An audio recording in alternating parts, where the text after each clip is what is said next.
Some killers smiled from behind the wheel, rolled down the window, asked where you were headed, and the moment you stepped inside, you were already gone. These 5 didn't hunt in alleys or break into homes.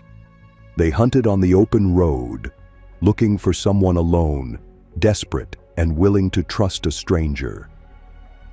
Every one of their rides started with a friendly offer and ended with a body no one was meant to find. Before we get into the roads, these killers turned into hunting grounds. Tell me where you're watching from and what time it is right now.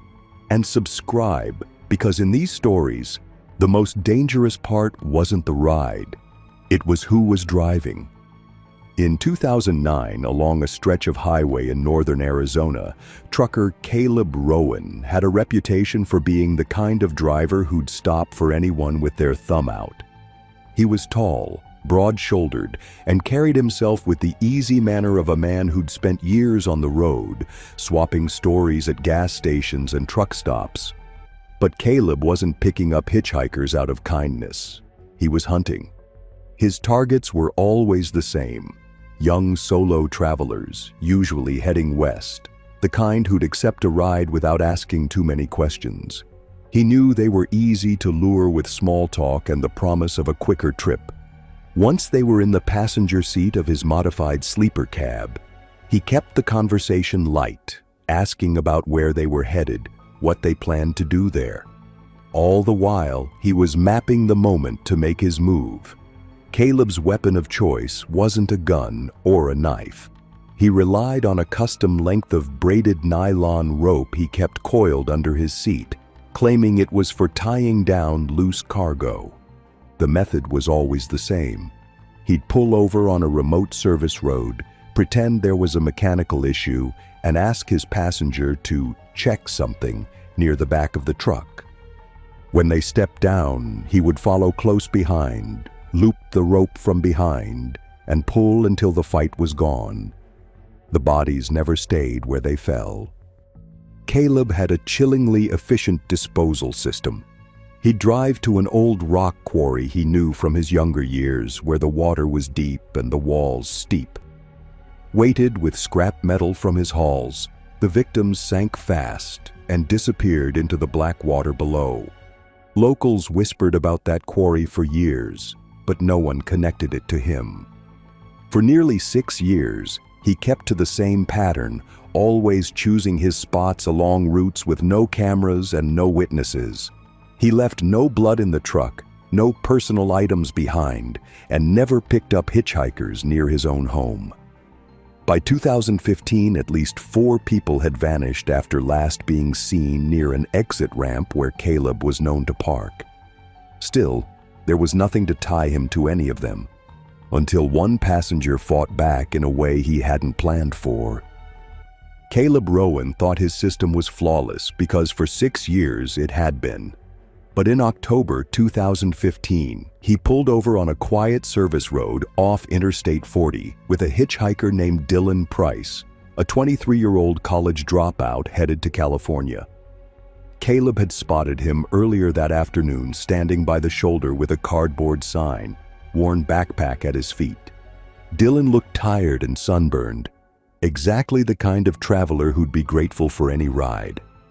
The pickup went as smooth as always. Caleb pulled his truck to the shoulder, rolled down the window, and said he could get him about 200 miles west.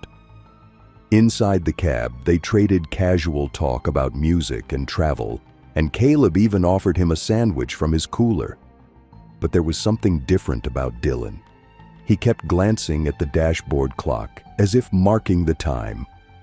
When Caleb pulled onto the deserted side road and claimed he needed to check a loose strap on the rear cargo, Dylan followed without hesitation. That's when Caleb slipped the loop of rope over his hands, stepping forward to pull it tight. But Dylan wasn't like the others. He had been hitchhiking for years, and his father had once worked in law enforcement. The second he felt the rope tightening, Dylan threw himself backward into Caleb, driving both of them into the gravel. The rope slipped just enough for Dylan to twist free, and in the scramble, he grabbed the metal flashlight Caleb kept clipped to his belt. One swing caught Caleb in the side of the head. Stunned, Caleb staggered, and Dylan ran. Not toward the highway, but deeper into the scrub, hoping to lose him. For nearly an hour, he moved through the darkness, hearing Caleb's boots crunching on the gravel behind him before they finally faded. Dylan made it to the highway just before dawn, where a passing driver called 911. When state troopers arrived, Dylan gave them a detailed description: the make and color of the semi, a partial plate number, and most importantly, a distinct tattoo on Caleb's left forearm, a faded black compass with the initials CR inside. Troopers immediately flagged way stations along the interstate and alerted patrol units to watch for the truck. Less than 48 hours later, Caleb was stopped at a way station outside Kingman, Arizona. He tried to play it off, claiming he'd been driving straight through and had no idea who Dylan was.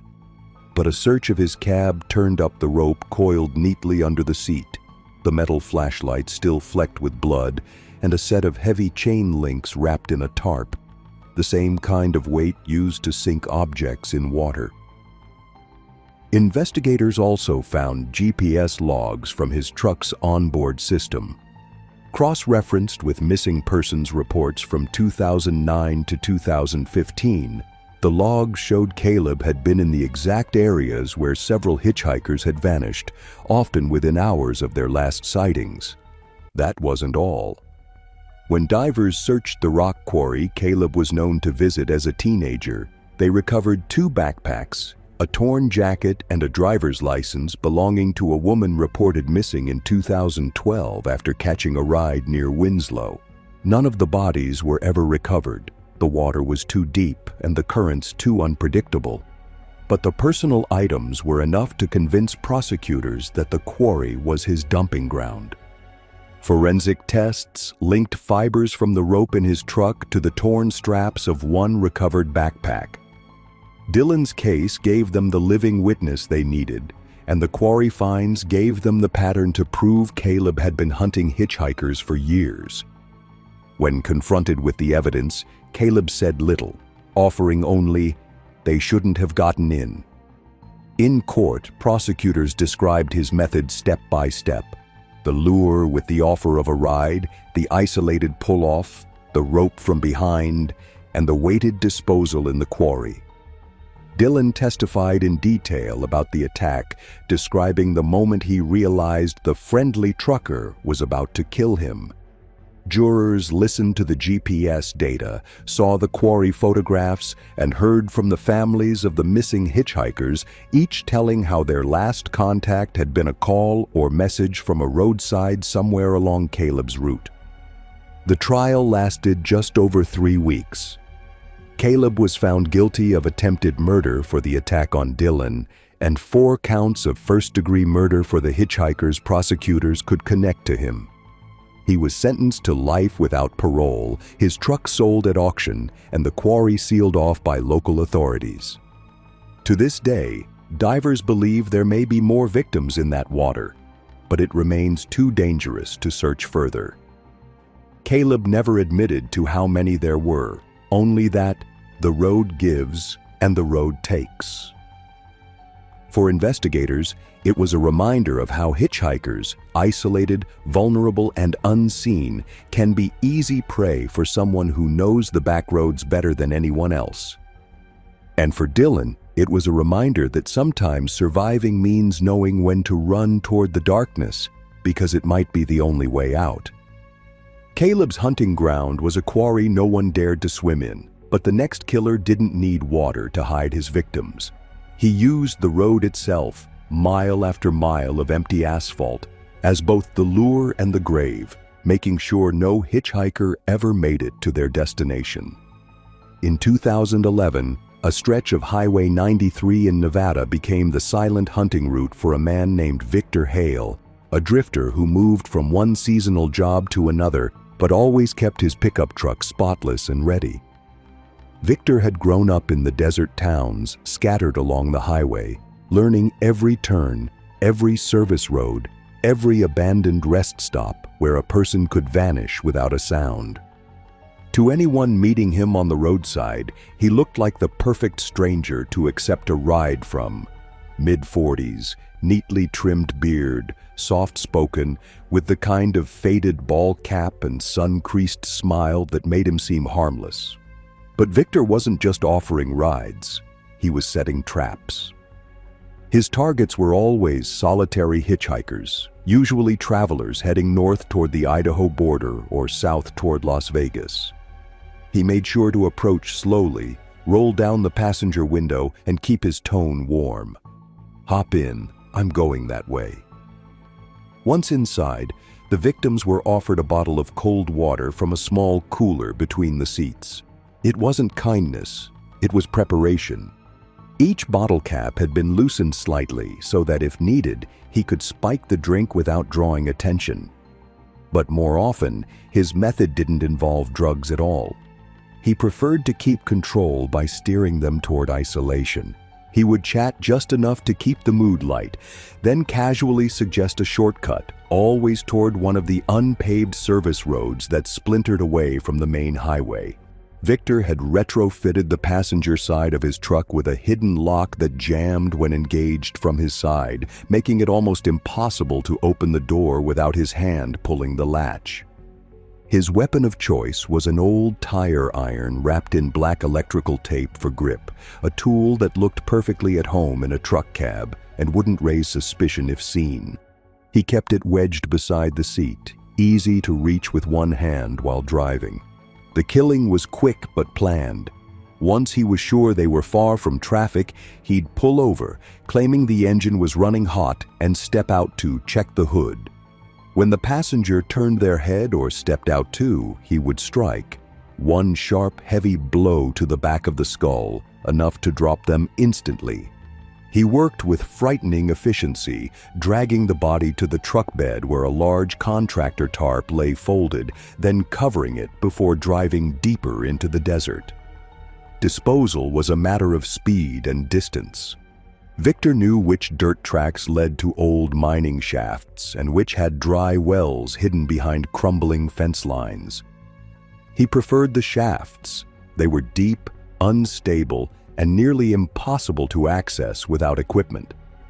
Once the body was dumped, he'd scatter old scrap or broken boards over the opening to make it look like part of the natural debris. Then he'd drive away, always returning to the highway with the same calm demeanor, ready to pick up his next hitchhiker. Between 2009 and 2014, at least 6 people vanished along Highway 93, all last seen thumbing rides. Locals whispered about a phantom truck that never stopped for the same person twice. Victor, careful to keep his kills spaced by months and hundreds of miles, never drew suspicion. But in May 2014, he broke his own rule. 2 disappearances happened just 9 days apart, and the second left behind something Victor couldn't take back.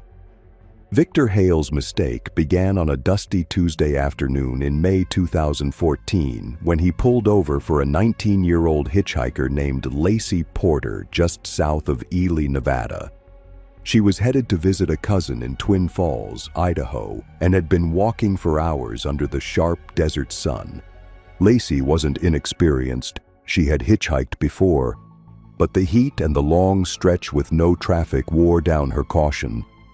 Victor's white pickup rolled to a slow stop, the passenger window lowering just enough for him to call out, "I can take you up toward the Idaho line if you want." She noticed the cooler between the seats, the air conditioning running strong, and she got in without a second thought. The drive started like any other.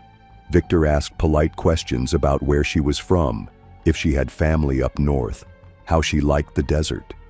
She told him about her cousin's ranch, about the job she hoped to get there, and laughed when he said he used to work with cattle. But 15 minutes later, the highway turned into a pale ribbon ahead, and Victor suggested a faster way along an old ranch road that cut through the hills. Lacey hesitated, then agreed. They turned onto the dirt track, and the road climbed into scrubby hills dotted with rusted fence posts. It was then Victor made a move that had worked every time before. He pulled over, popped the hood, and stepped out, muttering about the engine temperature. Lacey sat still, watching him through the windshield. What Victor didn't know was that Lacey's older brother was a mechanic, and she'd spent enough time around cars to know when something didn't add up. She climbed out of the truck, not to check the hood, but to retrieve her phone from the backpack in the bed. When she reached over the side, she saw the folded contractor tarp and the edge of a tire iron, the black electrical tape frayed at one end. Something in her stomach turned. She didn't wait to think. She stepped back, phone in hand, and started walking toward the road they'd left behind. That break in his pattern caught Victor off guard. He called after her, voice sharp, telling her the problem was fixed. When she didn't turn, he grabbed the tire iron from the truck bed and closed the distance in seconds. Lacey heard his boots on the gravel and spun just as he swung. The blow glanced off her shoulder instead of her head, and she screamed, a sound that carried down the hills far enough for a ranch hand repairing fence line to hear.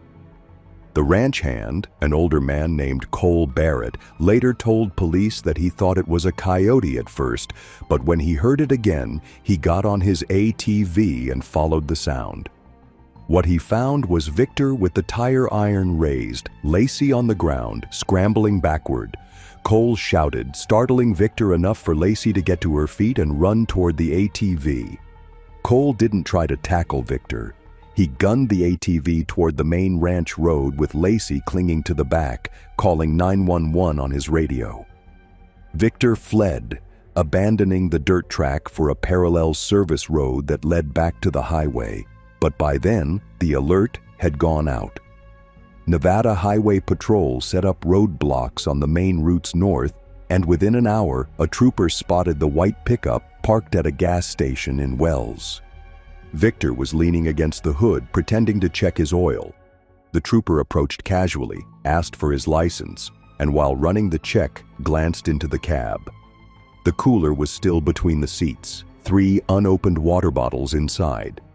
On the passenger floor was a loose bungee cord, the kind used to secure loads or restrain someone's hands. In the truck bed lay the contractor tarp and the tire iron with fresh scuff marks. Victor was detained on suspicion of assault, but once Lacey was safe at the sheriff's office, her statement changed everything. She told investigators about the shortcut, the staged breakdown, the tarp, and the weapon. Detectives from multiple counties were brought in, and soon they were matching Victor's GPS data from his phone and truck to the timelines of other missing hitchhiker cases.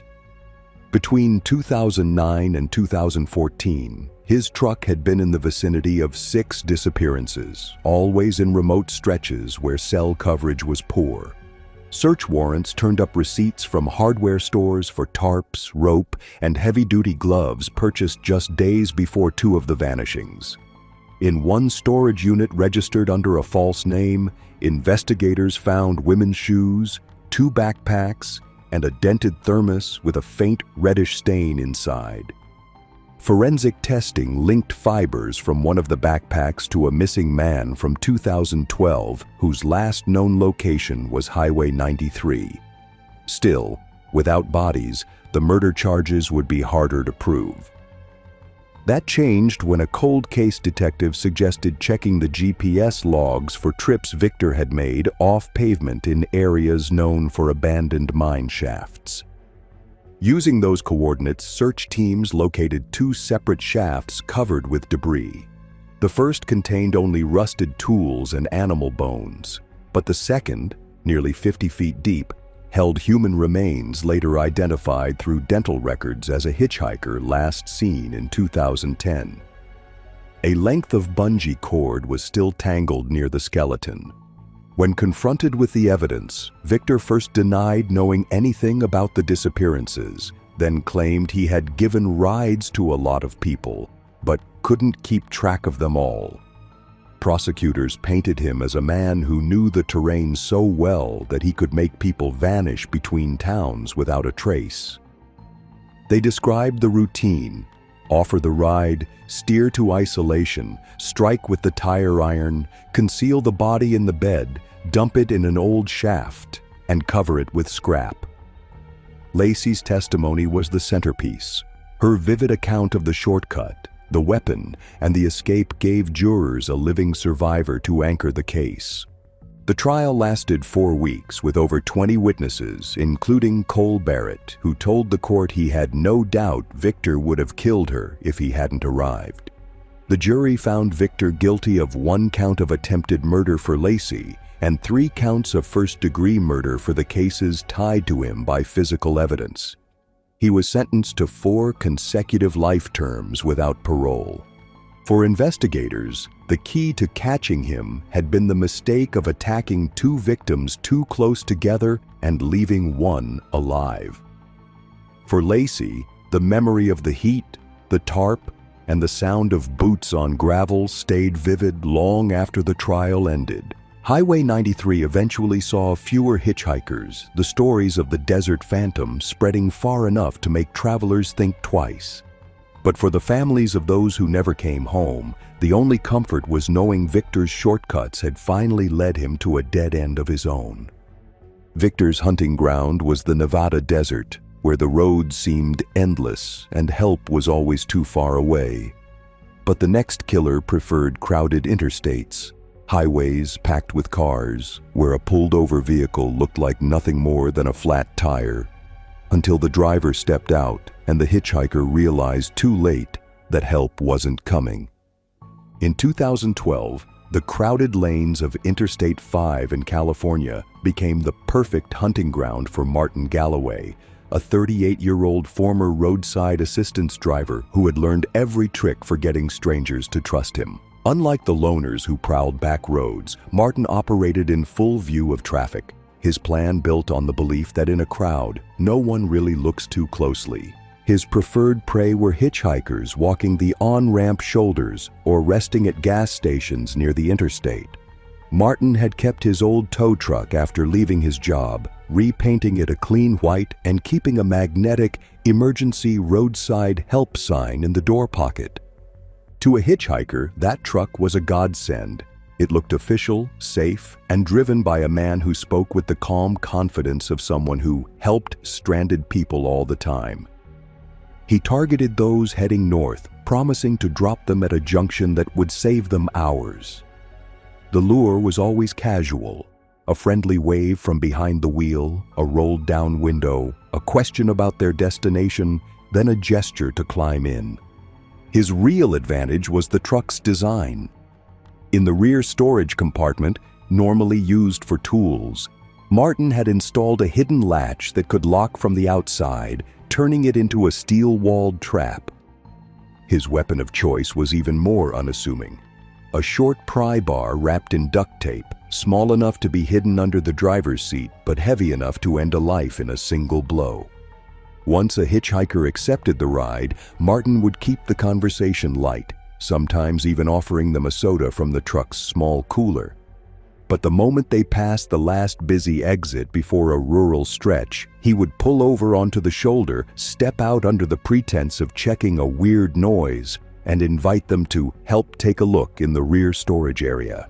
As soon as they leaned in, he would swing the pry bar low and hard, knocking them forward into the compartment.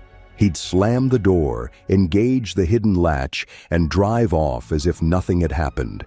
Disposal was methodical. He knew the county lines where jurisdiction shifted, and he'd cross them intentionally before stopping in isolated industrial zones or old freight yards. There, under the cover of night, he'd dump the bodies into large, unsecured dumpsters used by shipping companies, counting on trash collection to move the remains far away before anyone noticed. For 3 years, from 2010 to 2013, at least 5 hitchhikers vanished along I-5 between Sacramento and Redding, all last seen accepting rides from what witnesses described as a white tow truck. Still, there were no solid leads. No cameras caught the truck's plates, and Martin never approached the same gas station twice in a month. He was careful until one night in late 2013, when a hitchhiker's disappearance started unraveling the entire pattern. Martin Galloway's undoing started on a rainy November night in 2013 when he spotted 27-year-old hitchhiker Aaron Miles standing under the dim canopy of a closed fruit stand just off the I-5 on-ramp near Woodland, California. Aaron was soaked through, his hair plastered to his face, his backpack sagging with water. To Martin, he looked like the perfect mark, cold, tired, and in no position to turn down a dry ride. He slowed the white tow truck, flipped on the amber hazard lights to make himself look official, and rolled down the passenger window. "You headed north? I can get you closer to Red Bluff," he said with his practiced half-smile. Aaron hesitated but eventually climbed in, mumbling thanks as he set his wet backpack at his feet. They made small talk, Martin steering the conversation toward road conditions and weather, making Aaron comfortable while mentally timing the moment to strike. His plan was the same as always: pull over on a quiet stretch, lure the hitchhiker to help at the back of the truck, and deliver a quick, unseen blow. But rain has a way of changing even the most calculated patterns. Traffic was heavier than he expected, and the industrial area he usually used for dumping was crawling with trucks. Still, Martin didn't want to delay. About 40 minutes into the drive, he spotted a rest area that was partially closed for construction. Perfect, he thought. He pulled in, parked near the barricades, and claimed he needed to check the rear storage for a rattling chain. Aaron followed him into the rain-slicked shadows at the back of the truck. Martin gripped the pry bar under his jacket, waited for Aaron to lean forward toward the open compartment, and swung. But the wet handle slipped slightly in his hand, and the blow glanced off the side of Aaron's head instead of landing cleanly.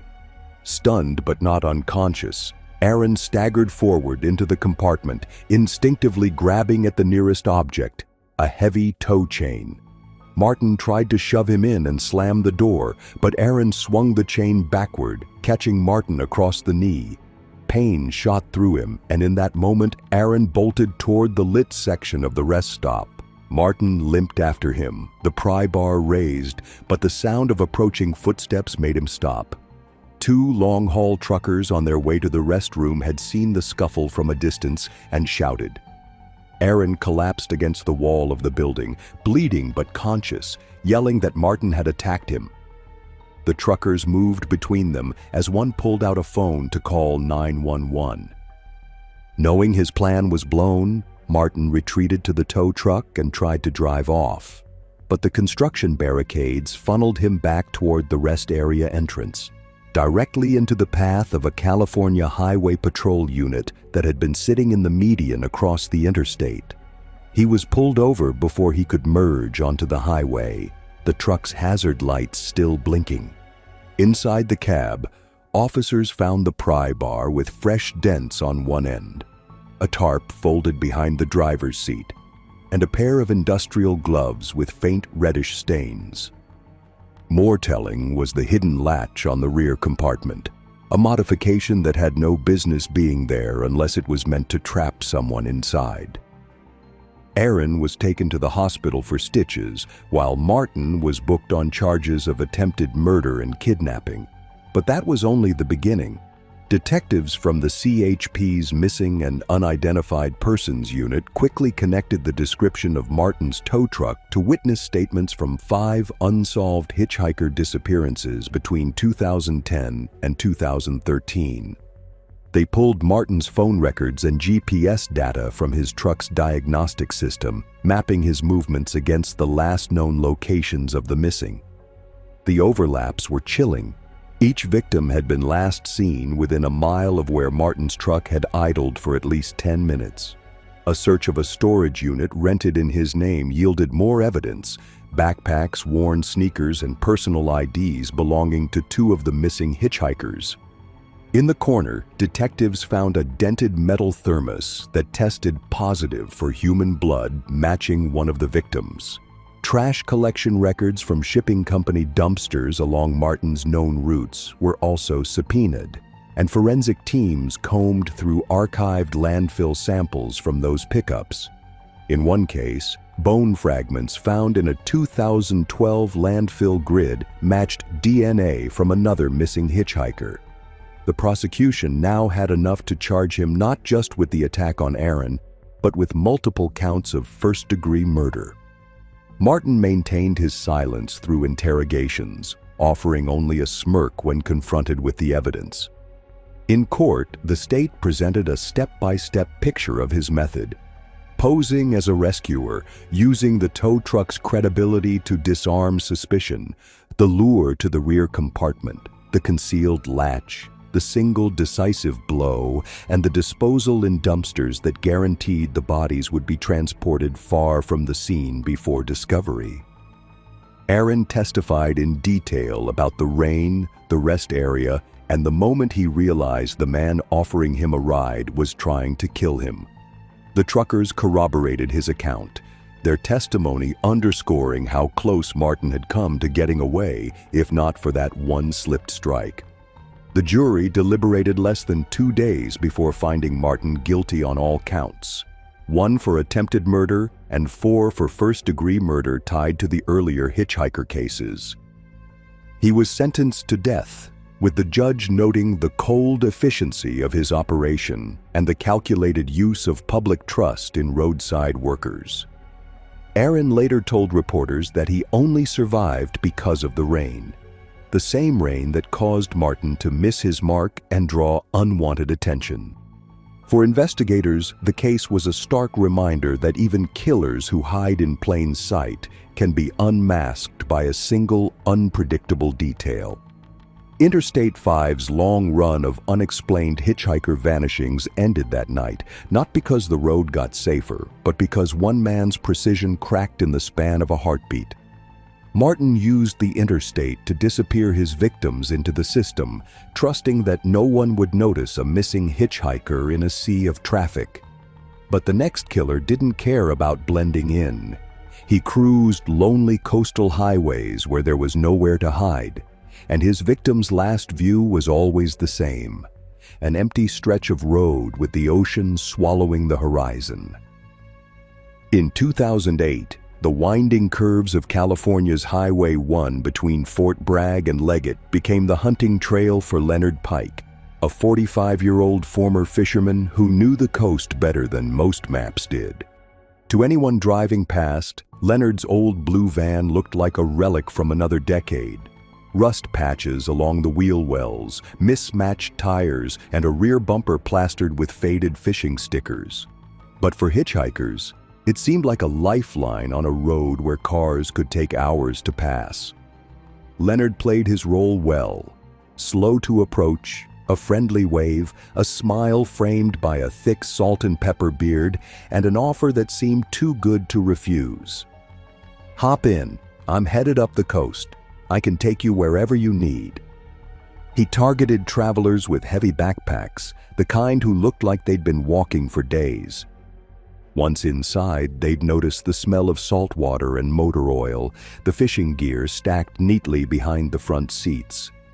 What they didn't notice was the heavy canvas tarp folded beneath it all, or the worn wooden club tucked inside a net bag.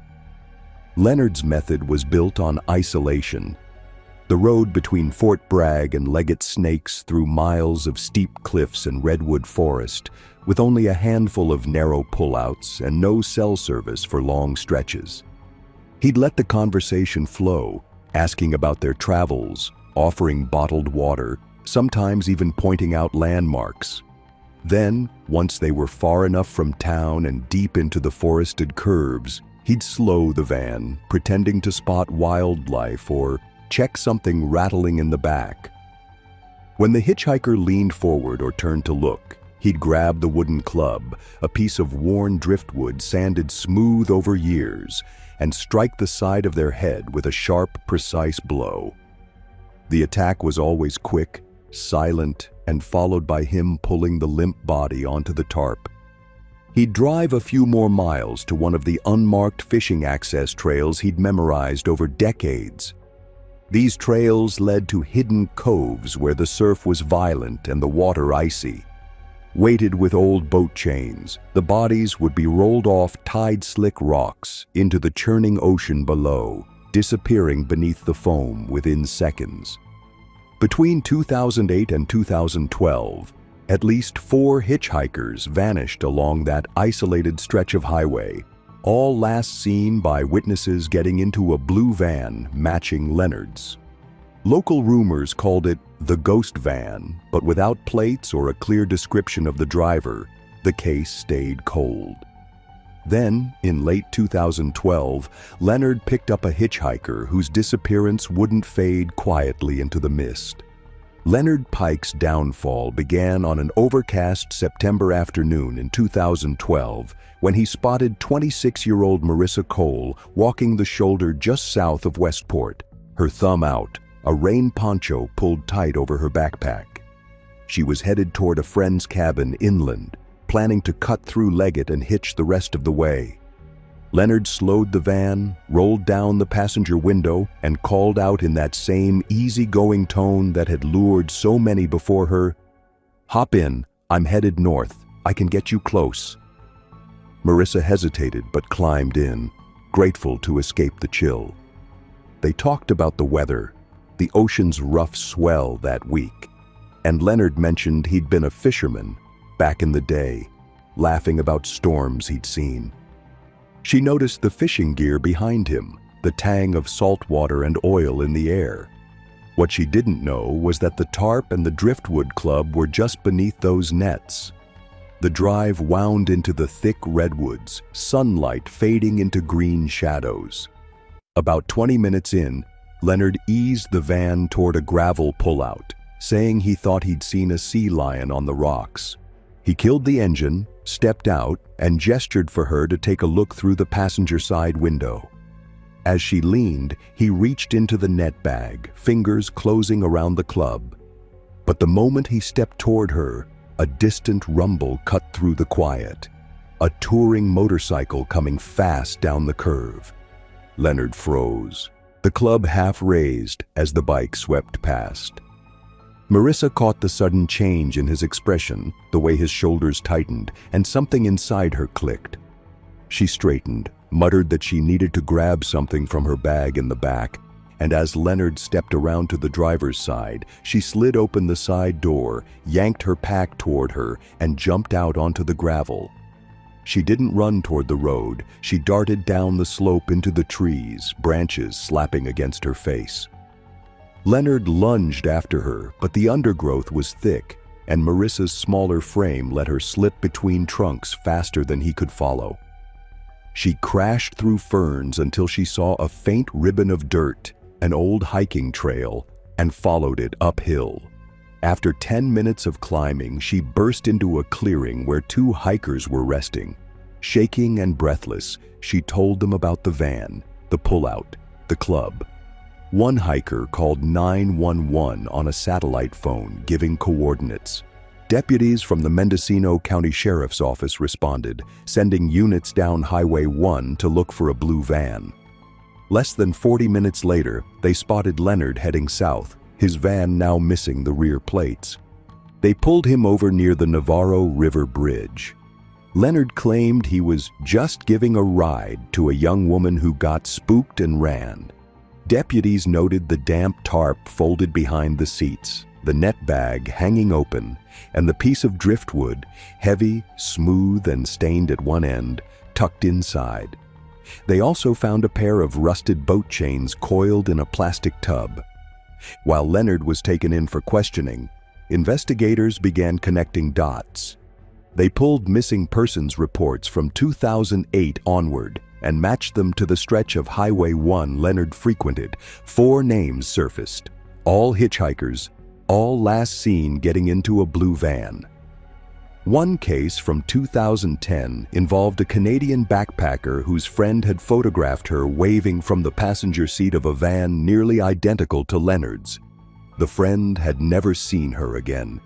Detectives obtained a warrant for Leonard's property and discovered fishing maps with handwritten X's marking hidden coastal access points, each within a mile of where a hitchhiker had disappeared.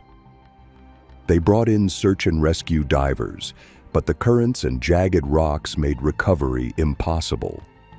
Still, tide and drift studies confirmed that bodies dropped from those points could easily vanish into deep water within minutes, leaving little chance of washing ashore intact. In Leonard's workshop, investigators found more incriminating items: a stack of driver's licenses wrapped in fishing line, each belonging to a missing hitchhiker, a waterproof duffel containing women's clothing in various sizes, and a logbook noting dates, coastal conditions, and vague phrases like smooth pickup or no splash. Forensics on the Driftwood Club revealed trace blood matching one of the victim's relatives. In interviews, Leonard maintained his calm demeanor, insisting the licenses were keepsakes people had left behind, that the clothing was from old girlfriends, and that the logbook was for fishing trips. But the pattern was undeniable, and Marissa's testimony, combined with the hiker's account, gave prosecutors a living witness to anchor the case.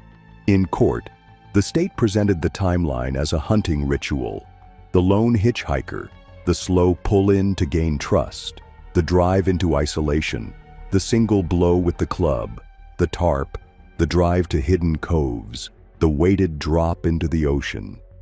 Experts explained how the geography and tides made the coast a near-perfect disposal site, with the cold water slowing decomposition and the rocks shielding remains from discovery.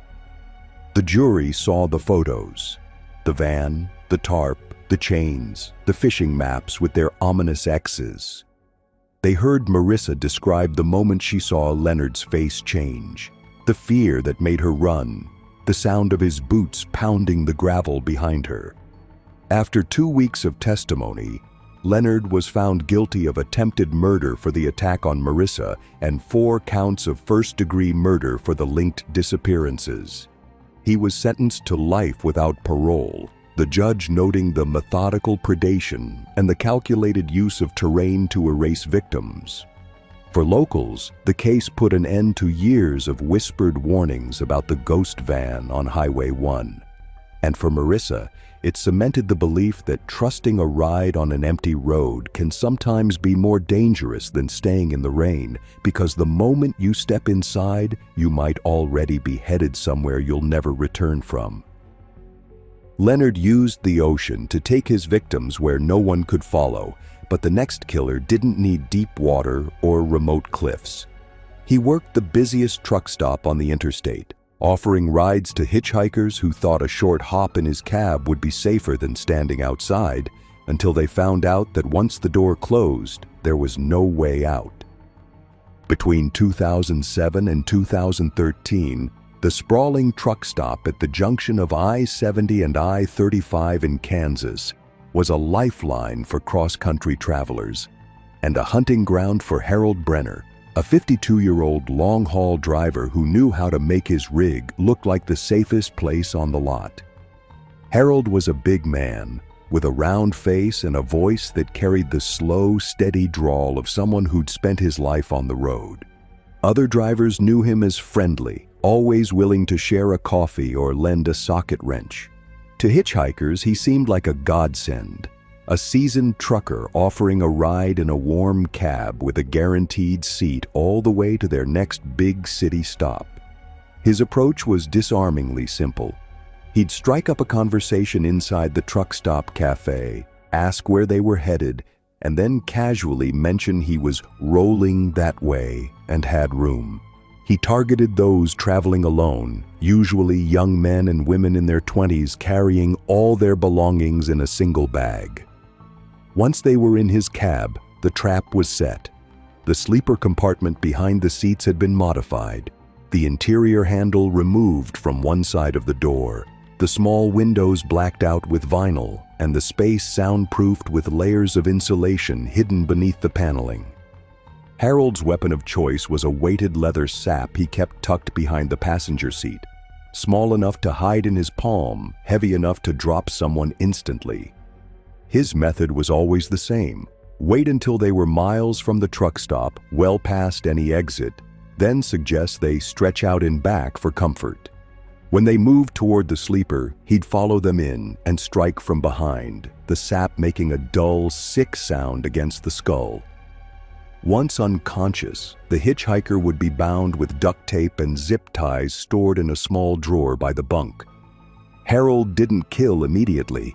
He would drive to one of several pre-selected drop points along rural county roads, all within a half hour of his main interstate route where abandoned farm structures or culverts provided cover. There, he'd finish the job quickly, most often by strangulation with a length of nylon rope coiled in his tool bag. Bodies were disposed of in overgrown drainage ditches or old irrigation pits, covered with debris to blend with the landscape. The remoteness of these sites meant weeks could pass before discovery, and sometimes the victims were never found at all. Over 6 years, at least 5 hitchhikers vanished after last being seen at that Kansas truck stop. Witnesses remembered them talking to a big guy in a red Freightliner. But there were dozens of red Freightliners on the road. Harold knew how to space his crimes, change his driving schedule, and blend in among hundreds of other truckers. He might have kept going indefinitely, if not for one ride in 2013 that didn't go the way he expected.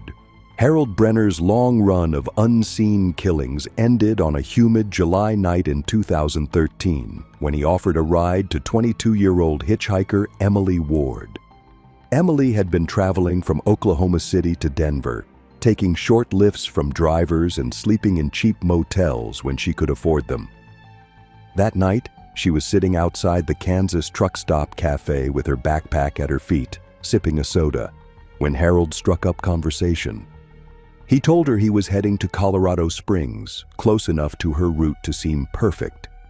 Emily was cautious, but Harold's friendly demeanor and the fact that they were in a busy, well-lit truck stop lot made her feel safe enough to accept. They walked to his red Freightliner, Harold opening the passenger door with a grin and a wave of his hand. Inside, the cab smelled faintly of coffee and engine oil, the dashboard tidy and the seat already cleared for her bag. They rolled out just after 9 p.m., the big diesel humming smoothly as the lights of the truck stop receded into the darkness. Harold chatted easily, asking where she was from, what she did for work, and whether she'd ever been to Colorado before.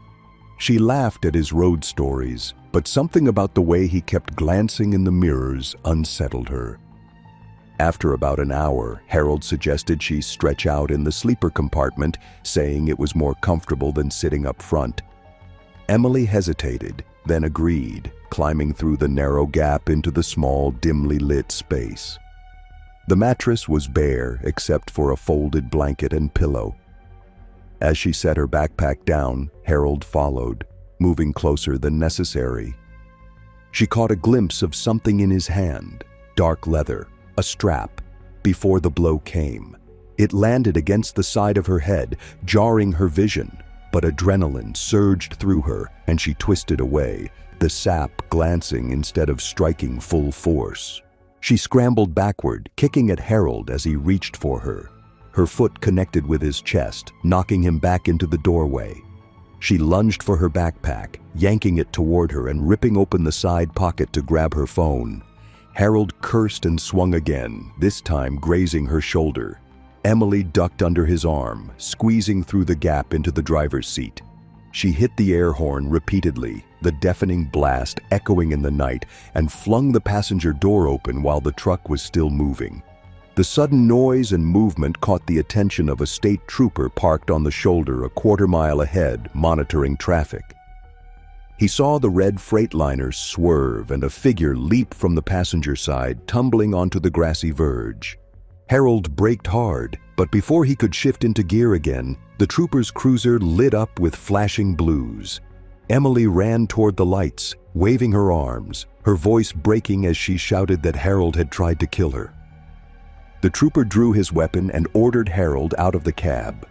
Inside, they found the leather sap, a roll of duct tape, and zip ties neatly arranged in the sleeper's side drawer. A nylon rope was coiled in the tool bag behind the driver's seat. At the station, Emily gave a detailed statement about the attack, describing how Harold had tried to lure her into the sleeper the moment she saw the sap, and how she'd fought her way free. Investigators quickly began looking into Harold's background and long-haul routes. GPS logs from his truck showed repeated stops at isolated rural sites within 30 miles of the Kansas truck stop over the previous 6 years. Many of these sites were near where bodies or belongings of missing hitchhikers had been found, though in several cases no remains had been recovered. A search of Harold's small storage unit uncovered more damning evidence: clothing, backpacks, and personal items belonging to multiple missing persons, some still tagged in police databases as unsolved cases.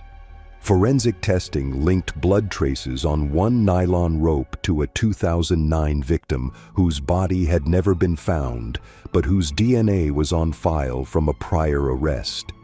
Detectives pieced together Harold's method. He used the busy truck stop as his hunting ground, picked victims who were alone and tired, built rapport over coffee and conversation, then sealed their fate once they were in his cab. The modified sleeper, the removed interior handle, the blacked-out windows, all pointed to premeditation. His drop sites were carefully chosen to cross multiple jurisdictions, making investigations harder to connect. Disposal in ditches and pits ensured rapid concealment, and in many cases, scavenger activity destroyed potential evidence. Prosecutors charged Harold with attempted murder and kidnapping for the attack on Emily, along with 4 counts of first-degree murder tied to victims whose belongings and DNA evidence had been recovered. Emily's testimony in court was vivid and harrowing. She described the weight of the sap, the confined space of the sleeper, the sound of the air horn blaring as she jumped from the moving truck. Jurors also heard from law enforcement about the GPS matches, the recovered property, and the chilling organization of Harold's kill kit. The defense argued that Emily had misinterpreted Harold's actions and that the other items were simply tools and lost property he'd found. But the combination of forensic matches, consistent victim profiles, and Harold's own modifications to his truck dismantled any claim of innocence. The trial lasted 5 weeks, ending with a unanimous guilty verdict on all charges. Harold was sentenced to life without parole, the judge citing his systematic targeting of society's most vulnerable travelers. For Emily, survival had hinged on noticing the sap before it landed and fighting back before the sleeper door could close behind her. For the investigators, the case reinforced a hard truth: that the busiest places on the map can be as dangerous as the loneliest roads, and that killers like Harold count on the illusion of safety to make their move. 5 men, 5 roads, 5 traps disguised as a free ride. They smiled, waved, and promised a shortcut, but every turn led closer to a dead end. Some used the back roads, others hid in plain sight. All of them counted on trust to do half their work for them, because in the end, it wasn't the road that was dangerous, it was the driver.